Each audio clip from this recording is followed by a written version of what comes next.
Enzo Maresca pani ye say Cole Palmer no ne groin injury no say at the city. And Enzo Maresca catch in some 12 say. Abrante friend say Cole Palmer no ye very close say. Ultimately baba reach 100% the fitness level no. Now unfortunately for Cole Palmer wakwa sa kunya accident foforo wakwa kupra. And on central for busa Enzo Maresca say neside na Cole Palmer sa kupra. And Enzo Maresca catch and central for ni say okopra ofie eti said ye nipa bia wo ofie a onantimi bo adiem utitimi bo adiem no ense da accident enti etimi ba enti eye normal ana ama say Cole Palmer wenya fractured toe injury enti kwaku any Chelsea fans me no wo say according to the head coach of Chelsea Enzo Maresca osi Cole Palmer be me say Burnley game no oba me say Barcelona game no now I me say Arsenal game no and then the big story edaho for Chelsea fans na kwaku de etie ni nyina na ye say uko Cole Palmer fia owo rooms bebree na ye say ne door baako Cole Palmer ni fie ho no epono baako na opie ana ne left foot no ekobo opono baako and sa left foot ne kobo sa opono baako no ana okonya sa fractured toe injury no enti ne nan so ano ana wakwa akonya injury ho because ne fie ho no obi opono apie no ana nan ne kobo opono nim etesi me so ebia to obi apen yeah nti ebia wo na wadwen ba so na wo nan akobo bo etimi bo pono etimi bo table mu ni ande dokre ibi na atoko pa bi okra na bibi kura na ejabo enti sanka can't the toe fracture na be ba enti Cole Palmer de no na wo he ne left foot na ne nan so ano ketwa pa na ewom ni pa no akopra no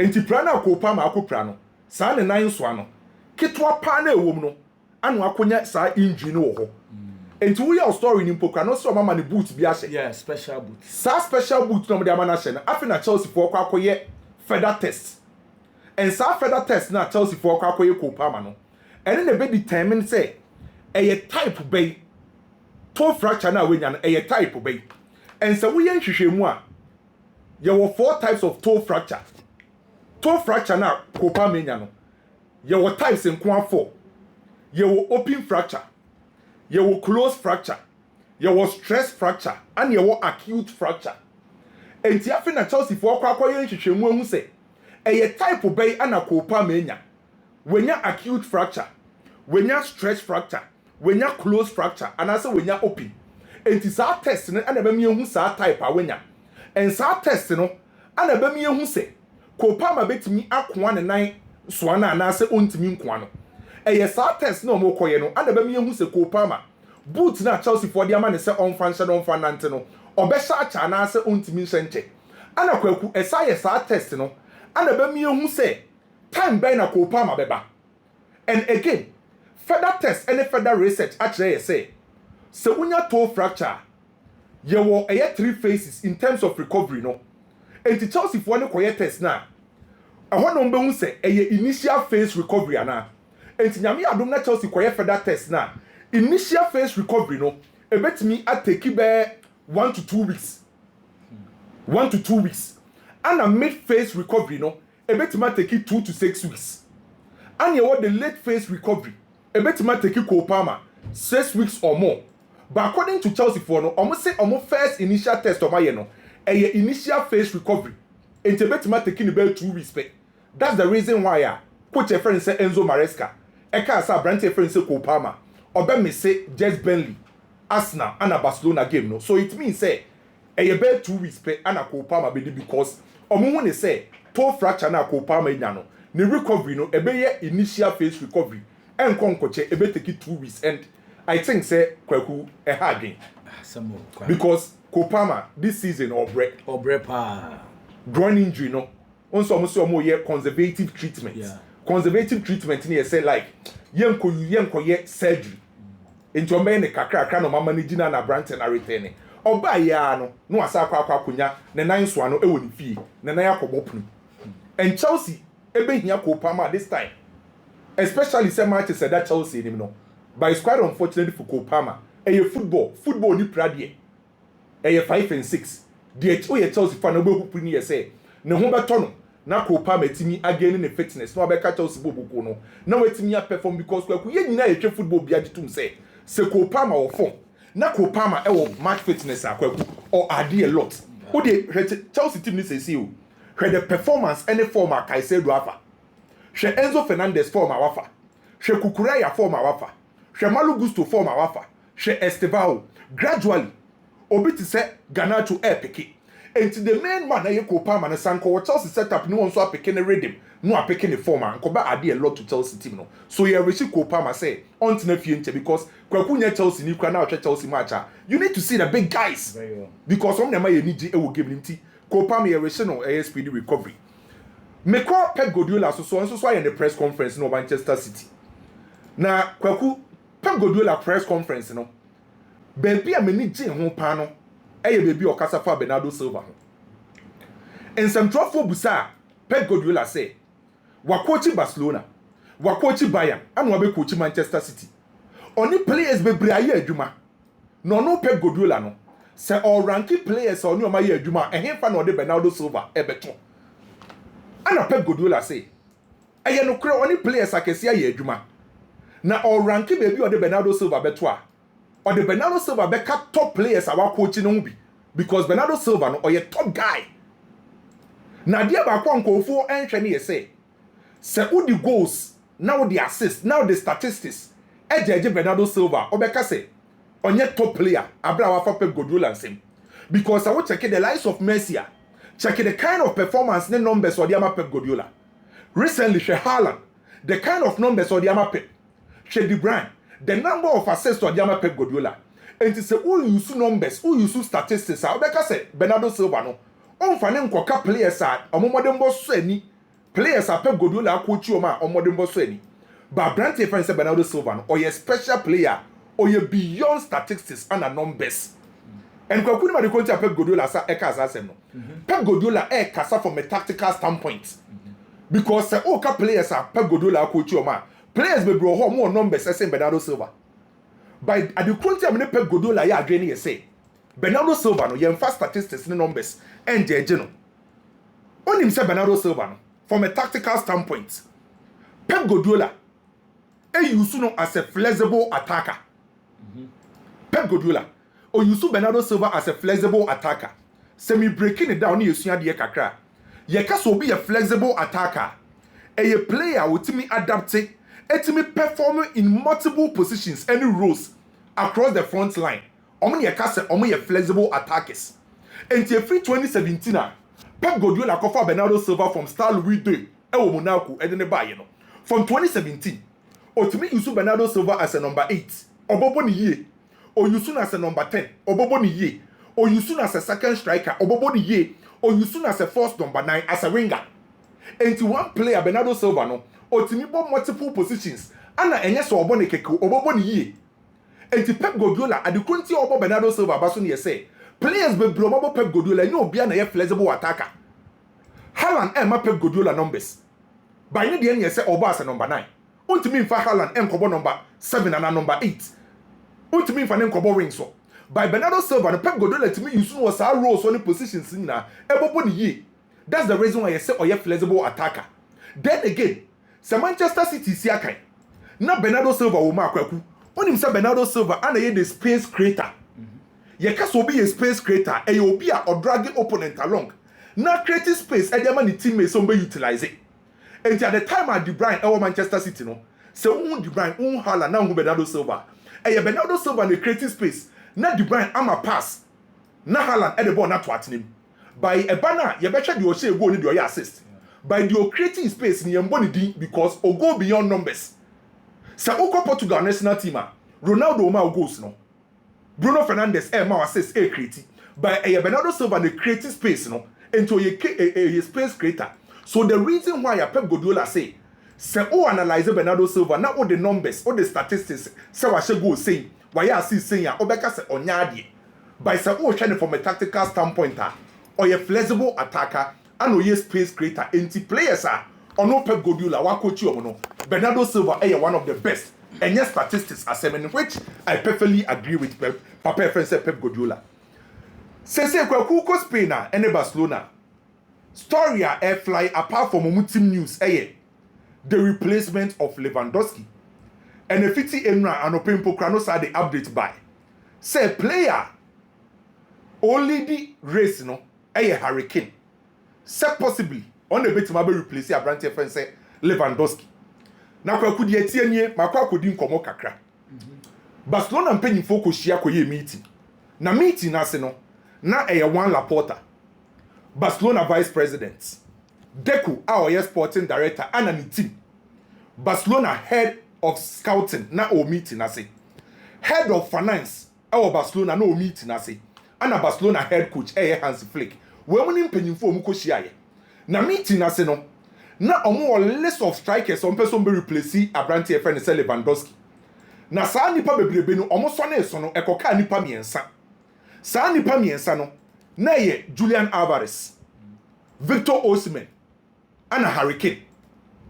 Saa 3 players no ana mpanyimfo so na eso no omo se possibly emu baako ebetima be replace Lewandowski. Saa 3 players no Victor Osimhen, Julian Alvarez, and Harry Kane. And Kwakunim say among our 3 players no. Omo ye debate ni na wie no. The say ama Harry Kane abedi kan no. Omo di 6 points and a 2 ho. And sa 6 key points no. Ana yensa akebi. The reason why ya say Victor Osimhen, Harry Kane, and Julian Alvarez. Harry Kane abedi kan ni say. Omo say 1.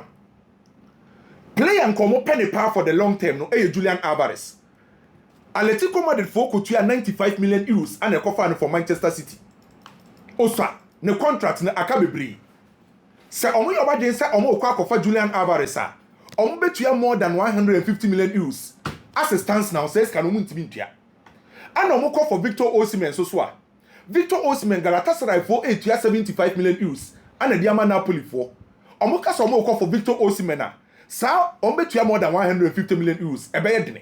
But Moshe Harry Kane or release clause a 65 million euros active within a specific window. And among 3 players no, Victor Osimhen, Julian Alvarez, and Harry Kane no, financially, the Barcelona budget ebetima so no, Abrante friend say Harry Kane 65 million euros. And the first reason why I'm a Harry Kane diaba beto dano, kwaku eyiskasem. Eyiska. The tosu mienu. Almost say nipa miensa na yebo omudi no.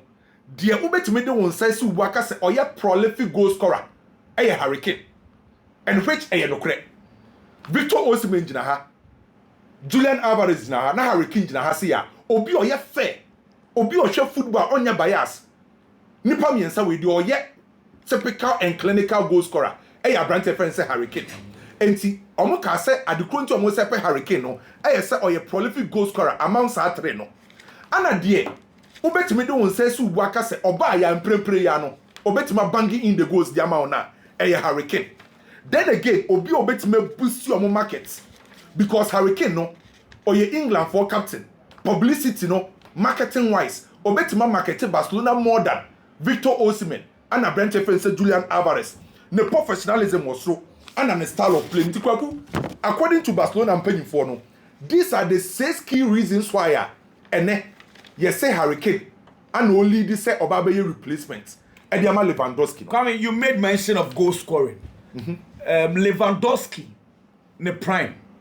Harry Kane, ne prime. Why need him go shepa? He said so say Sinyaman. Why ya? Oh, na say why wouldn't say Lewandowski? Sir. Lewandowski. Any Harry Kane. Well, Lewandowski there. Jano. Hey. Ne say what the numbers ne be di hun koma.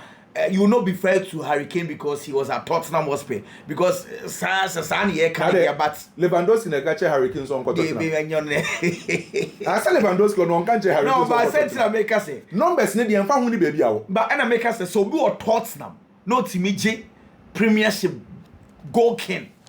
Not just once, but doubler. Not just say why are they? The same thing applies to Lewandowski at Borussia Dortmund. They said Dortmund was so chair. Oh, the numbers there and found it's a goal scoring in the goal scoring there say Lewandowski. Harry Kane originate the show. No crap by or did it say be na be bia or shape you need but goal scoring there say Lewandowski and Harry Kane there. Sir, obi abo ma bi abo there say there. Enye debate kra. Sir.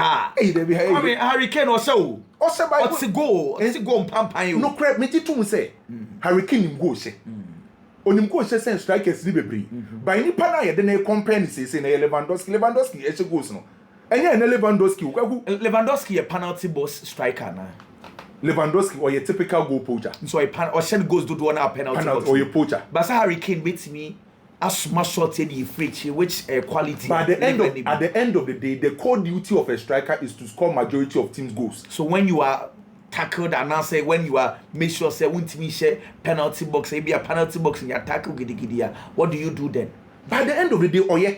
Okay. Many are trying Lewandowski and Lewandowski. Lewandowski from Dortmund to Bayern goals are not bankings. Even the first season with Barcelona. Okay. And to go as it stands now there, almost say Harry Kane. And I'm going to say a short term. Also almost say over 32 years. And Lewandowski was 37 years. And to almost offer Harry Kane back from there 2 to 3 years. No beti mabo. Ebedu wana Barcelona si kasama pija. Na afedi se Julian Alvarez number kwa kofana no makofano. So ya Barcelona fana. Sa proposal we ya Barcelona for penny for the back. When ni je ho anase when ni je ho. Kwa ku me de manu sinima me ko wie wo Liverpool. Slot a press conference na say. Ana mu kobusa ne say Konate obe renew anase on renew. Ana Slot say answer na am open no. Sa answer ne de ohun ne say ebe the say ensesa. Ohun answer kra wo so the mama about Konate. Kwa ku to be honest with you. The situation of Konate and Liverpool no. Mimi won say by January, I was say Liverpool for me solve that situation. Enkosi January, I was say Liverpool for me solve sa Konate say obe renew and I say on renew. Kwame by doing what? Okay, eh your mama Konate contract ebe 2026. June 30th. Yeah. Liverpool 36 million pounds at that time. And a kofano. Omo kotua na release clause. And kwaku any big game in the football it's a team kotua release clause just so nyaw. And kotua release clause in the buy. Or buy no wababo Liverpool for. Liverpool for so aboa Konate. Na Liverpool for ogidi say Konate esa. And to betima by understanding Van Dijk and at the time of Van Dijk ebe free Liverpool set up no. Na Konate mum na ba be the leader e Liverpool echiwo. But the reason why kwaku make us say I was almost solve problem way by January say. On say Liverpool for the office proposal 2 na akoma no. Yeah. Sa proposals 2 no mo de akoma no. Ni nyina Konate ntimi engine to mu. Konate say ye ka important players for Liverpool ka ho bi. Enti ska no mo de ma no e wo say oka players o mo ji ska kese no. Enkwaku nim say among Liverpool players ni na no. Omo mo ji ska kese no Konate etosu 18th. Me check ye no de 3.6 million pounds a year. Konate get 3.6 million pounds a year. Salah, Van Dijk, Isaac, Gakpo, Ekitike, omo nyina wo so say no. Enti Konate so opese okoho. Ana Liverpool force there bi. On betima ma scare wo so ba omo ntimi mfa onko ben Van Dijk mo. Any problem omo sese. Enkwaku say wo say onti ase a. Player ni be ko free no. Any say Liverpool benya kakrade na emfaso ben de na emfaso so. Nti Kwame wo suggest say wonye dey. As it stands now, enkosi January na bi. Proposal na Liverpool for the ama Konate no. Liverpool for a propose na boy ni say chinchina on ti ase. Na Liverpool for so won say omo ntimi mbi ti boy ni demand dia. Any obi amfa ni way me ton na ma je kakra na ma copy replace. Set the same January now on so won akwanya say obe sign contract e di ama club a opewu. Nti say before you negotiate with him no catch us already on a club for agree I won't mean ton o. I make sure say from now on kosi say ye be bie sa window no. I was say Liverpool be hu almost stance. And also Kwame enye the same Liverpool susuna or J Crystal Palace sebofo dey finish same free ai. Ona say o check here. Crystal Palace football clubs dey onu su Konate dey onu su ju obi dey Crystal Palace esu. But say Crystal Palace ne Liverpool dey no. O check before say be season asia. Okoye ne medicals Liverpool put you mutika na BBC. Ananye. Enti I want to be blame Liverpool for. Okay. Because now Liverpool for to Crystal Palace for scar. Emma Konate ekoye ne Emma Abranti friend say or a gay ekoye the medicals. Edema team friend say Liverpool. Ana BBC ya Magay entimi anko Liverpool for ti o musika ma Crystal Palace na bia bo nti wono untimi mbremu Liverpool for no enti Liverpool for no na wo se o active pass se Konate be ko free there also mo je Konate time bi obey interview bia o se odo Liverpool na on Liverpool ye negotiations enche de bia on kan bibi on show bibi cross up a Sophie club no say enche will agree every time. That is what he keeps on saying. And look on say till every institution biano running within a budget. And to the part say Konate say change na me pay say and no nche say was Liverpool for e ka say change na so pay say dia ye dey amount. And what's say omo budget na what's omo working within omo budget. I mean till say Konate no say Liverpool ko for Magay ba. Say gay omo ko fa na ba so bet na bench na. No cre. Na just say Konate no indirectly you are putting him on the bench and this knowing very well sir adie wonya sign na met na bench wo be sign it ana say no so no onu ni position no say onu Konate esan a Magay no so beba no it means say Liverpool for no be the future of Magay and Konate because of Van Dijk say on a long term project on for Van Dijk kinship. Yeah, ana say baby Liverpool so say Magay so nim say okosan ma Liverpool ni manimu ya na Konate so renewal ono so pe World Cup akọ eno so the problem no so another problem it is sense na say Liverpool nyem adwen so mbetu sika na Konate so enti na me so me pese me so me che say Konate be ko so be ko free there ene animu ya no ene mo nton na mo nje kakra okay kwame enye sa dia say another ko free na Konate be ko free plus the way agasa wa fa no hwan say enye sa on sign the contract no nyai kasa tenten no what you say say on so pe won say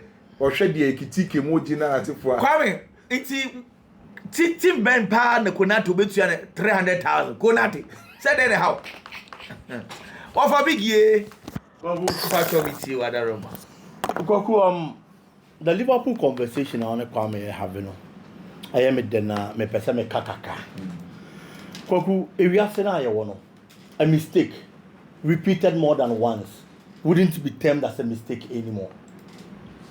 Why am from so ewiase nyina say asemesi ade ya waye die yam from so no ye yam fa ne bone nche no but from there and I say free honom no what sense why ye sa ade na biomu a na ye ni da ho afa yam fa ne say yam from so biem kwan a obi a be fa so ajage obi a be fa so na wa jage wo I'm saying this because we have a Liverpool club no a key player another defender in the shape of Trent Alexander-Arnold. Liverpool ni abranti ni di nkomo almost all the time. Now, Branty and catch Liverpool so extend the contract. On my Liverpool, I want to so. On my Liverpool, GDA, say contract and obey extended. It's a dim common one. Oh, be do Liverpool, be the high me and me share me born. I say, I had them extending my contract and I'm at now. A real say. Now, Trent Alexander-Arnold, a Brenner swan, all free Liverpool, Liverpool, even a Peswa, and free player, and he move in the so. A Yawa Liverpool supporters in the firm. Yeah, omoya. She enjoy Munsu Mukampo say. Real Madrid unveiling a Spanish no Kane and no company cool the Liverpool supporters. Clearly. Not just say all these years I knew who didn't come on. Oh, ya wa drink so be extend the contract. No bad want to be catch no kwaku. Na ya oboa. Because Spanish na akoda no Kane. Yem for 2 months in Siasa Spanish in Mameka. Not just say years ago no ye na drink so be Real Madrid. A mistake NSC. Liverpool I'm sure mu ye won near maybe on. Now, more moving from that state, Akwadane another defender. On also need him come on. It is reported in the media space that the same Real Madrid. I am willing to Akwadane or Befana Manaba Bisia kind of moment. It is a Liverpool start Nasi. Now Real Madrid sad is hard any do or more. Many sure said the supporters of Liverpool and in Pennyphone who better. Aside, if the player needs money to stay and play for Liverpool, Liverpool may be being found. Ebia sikana open untimi mfama no. But I'm sure say based on relationship, understanding between the two. Ebi mpa decided to be meeting halfway through. Player no be ready to better na no see akan. Because yet Hanum say Luis Diaz free Liverpool calling because of the end. Also ni sikasem. And then look at the performance according to Liverpool. Eben Diaz the nana. Debi. Time ana Diaz wo hono no. The presence Emma Kodigapo ye better player. No competition. But then he knows he said yes now him botching in impodi ho. It is obebo ni basao. Obebo ni senyo. The next game on one best ginam. Now what sounds we see Akandiama Liverpool boko no. and clearly my Liverpool international near be say and one lose certain key players. One young pass one fan free show. Two, say you can now bet media man or the better now. Faman no see a kind of farm because at the end of the day, in building a strong team, you need to keep your key players first and sign what the quality of the free thing about the social. Moving on. Chelsea Bobo Kono. Coach Enzo Maresca, I say, I'm last season, I'm this season, I say. And on goalkeeper, Jorgensen, a dean come. And on man who says, season now, yeah, Baby Remno, obey my second choice goalkeeper. Name boom, and Nadia obey number 1. And okay. Akwadani na honti ase. And on Chelsea Bobo Konim na Osi Akai. But on Chelsea Bobo Konim na Osi Akai no. Ya din komona manager atum. That is true. But kwaku, bia na nkomona said ye koye. Any akwada na expectations no. Enya sa na wo hu no. Bia only ni din komono o share ni Bobby. O kan nsem mi kire no. E ma ni gitum so obey the second choice goalkeeper.